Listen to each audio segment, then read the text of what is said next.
Chances are, you've pondered this before a moment of internal reckoning, often labeled an existential crisis. It's when you confront the reality of your own mortality and begin questioning life's meaning, purpose, or value. This is where existentialism steps in, a philosophy centered around the individual, facing a world that seems void of inherent meaning and striving to create purpose despite that emptiness. Existentialism is commonly associated with the works of several 19th and 20th century thinkers: Søren Kierkegaard, Friedrich Nietzsche, Fyodor Dostoevsky, Martin Heidegger, Jean-Paul Sartre, and Albert Camus. Interestingly, many of these philosophers never called themselves existentialists. Some even distanced themselves from the term altogether. What united them wasn't a shared label, but a shared concern for individual experience. They critiqued traditional philosophy for being overly abstract, detached from real human struggles. Instead, they focused on the authentic self and its role in shaping meaning. The Danish philosopher Søren Kierkegaard, often called the father of existentialism, laid the early groundwork alongside Nietzsche, shaping the philosophical currents of the 19th century. Dostoevsky, although primarily a novelist, articulated existentialist themes with powerful clarity. As Walter Kaufmann put it, it's as if Kierkegaard came directly from Dostoevsky's pen. Existentialism doesn't live solely in philosophical texts, it's woven through literature, poetry, and fiction. One pivotal example is Dostoevsky's Notes from Underground, which defends the necessity of personal freedom as a core element of being human. He argues that abstract ideologies are detached from genuine experience and push individuals toward living in authentic lives. For Dostoevsky, living rightly means living truthfully true to oneself. Kierkegaard, too, emphasized the individual's journey, highlighting themes of subjectivity, choice, and personal commitment. Despite his Christian beliefs, he fiercely criticized Christendom, the institutionalized version of religion in Denmark that stripped faith of authenticity. He saw people losing their individuality, becoming just numbers in the crowd. When religion gets too entangled with society, it becomes a performance rather than a personal truth, and thus, religion dies.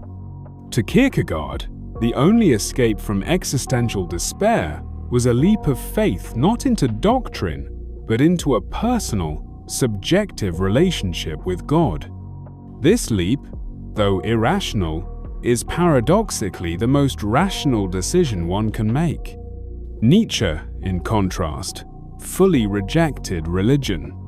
He famously declared that God is dead, criticizing Christianity as a slave morality that glorifies weakness and suppresses human potential. Instead, he called for the birth of new values through the rise of the Übermensch, a superior being who creates meaning on their own terms.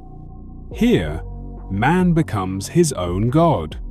Despite sharing existential concerns, thinkers like Kierkegaard, Dostoevsky, and Nietzsche had vastly different worldviews, some theistic, others atheistic.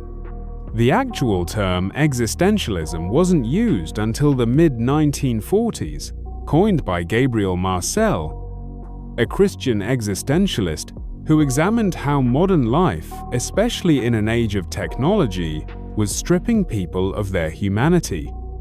Ironically, Marcel later abandoned the term himself, distancing from figures like Jean-Paul Sartre, and preferred calling himself a Socratic Christian in honor of Kierkegaard's use of irony and self-examination.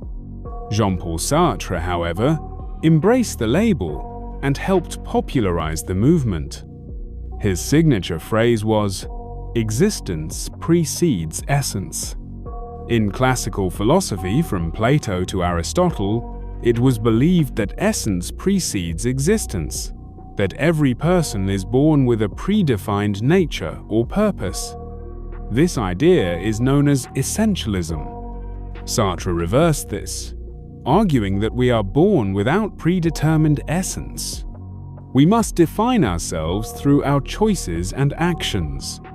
In other words, existence precedes essence, and life becomes a canvas we paint ourselves. But this freedom is not comforting, it's frightening. Sartre famously wrote, "Man is condemned to be free, because once thrown into the world, he is responsible for everything he does." Martin Heidegger, another major figure, introduced the idea of thrownness, that we are thrown into the world arbitrarily, into families, cultures, and eras we didn't choose. These inherited conditions make up our facticity. Our goals, values, and actions are shaped more by this facticity than by conscious intent.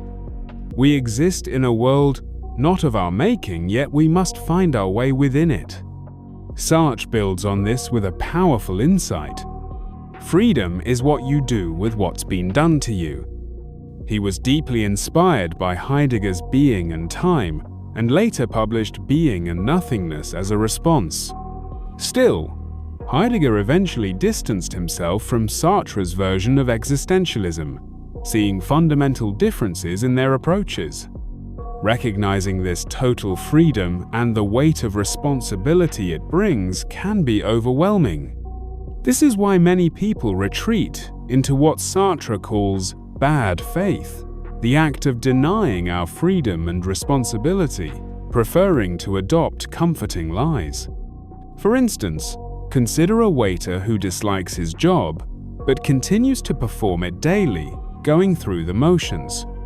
He considers leaving, but the uncertainty frightens him, so he convinces himself that being a waiter is his fate, an identity he did not choose, but must accept.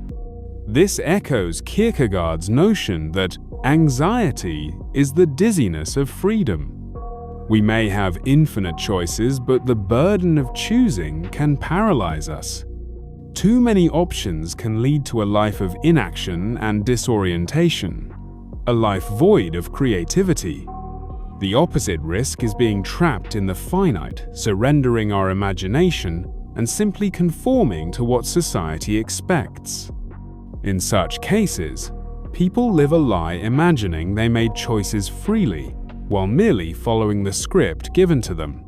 Heidegger called this inauthenticity, living only within your facticity and succumbing to fallenness, where you drift into routines and expectations dictated by others. You become das Man, the anonymous they. You don't make choices for yourself, you do things because that's what people do. Albert Camus, a contemporary of Sartre, also explored these themes. Despite being lumped in with existentialists, Camus rejected the label and instead developed a related philosophy, absurdism. Camus defined the absurd as the clash between our desperate search for meaning and the cold indifference of the universe. We long for clarity, but the universe responds with silence. He once said, "I don't believe in God, and I'm not an atheist." This paradox captures the absurd condition. The possibility of God's existence remains unknowable, as does the possibility of his absence. His famous essay, The Myth of Sisyphus, brings this to life. Sisyphus, condemned to roll a stone up a hill for eternity, is Camus's absurd hero. It's a haunting metaphor for the human struggle, the constant repetition, the longing for meaning, the crushing realization that the universe offers none. Yet still, we push the stone. While this only scratches the surface of existentialism, it offers a glimpse into its diverse voices, united by a focus on authenticity, freedom, subjectivity, and personal responsibility. Ultimately, existentialism is not about finding meaning handed down from above, but about creating meaning from within, through the courageous act of truly living.